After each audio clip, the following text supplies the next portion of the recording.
Jeshi la polisi kanda maalum ya Dar es Salaam limeelezea kuwa linamshikilia msanii wa filamu za kibongo na star wa mitandaoni lakini pia mfanyabiashara Joyce Mbaga maarufu kama Nico Jobeli kwa tuhuma za kujipatia pesa kwa njia za udanganyifu na kwa kukusanya pesa kupitia magrupu ya WhatsApp ya michezo ya upatu. Wakati akizungumza na waandishi wa habari, RPC Murilo ameelezea kwa kina namna ambavyo wameweza kumkamata. Nitakupa nafasi hapa ya kuweza kumsikiliza kile ambacho amekizungumza, lakini pia kabla sijakupa nafasi ni kukumbushe tu kusubscribe hapo chini ili wa kwanza kupata habari zetu zote, lakini pia usisahau kutufollow kupitia mitandao yetu ya kijamii Instagram, Facebook pamoja na Twitter ukiandika tu PMTV2. Mimi naitwa Nicky Tozi. Hebu tumsikilize hapa RPC Jumanne Murilo. Jeshi la polisi kanda maalum ya Dar es Salaam tarehe 3 mwezi wa 3 mwaka huu wa 2025 lilimkamata mtu mmoja ambaye amefahamika kwa jina la Joyce Mbaga au maarufu kwa jina la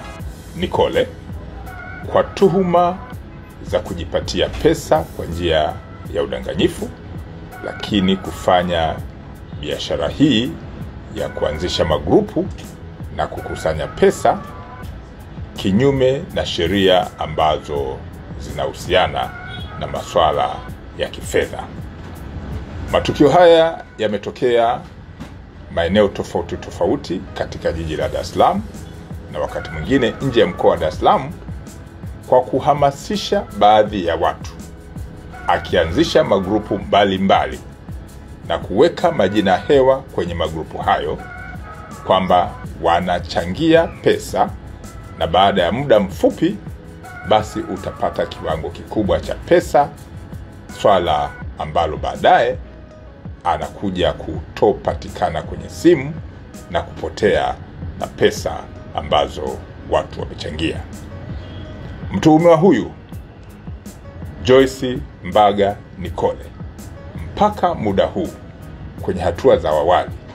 watu zaidi ya 16 wamejitokeza kumlalamikia na kuchukuliwa pesa zao katika mfumo huu ambao ni wa kujipatia pesa kwa njia za udanganyifu katika mazingira ambayo nimeyataja.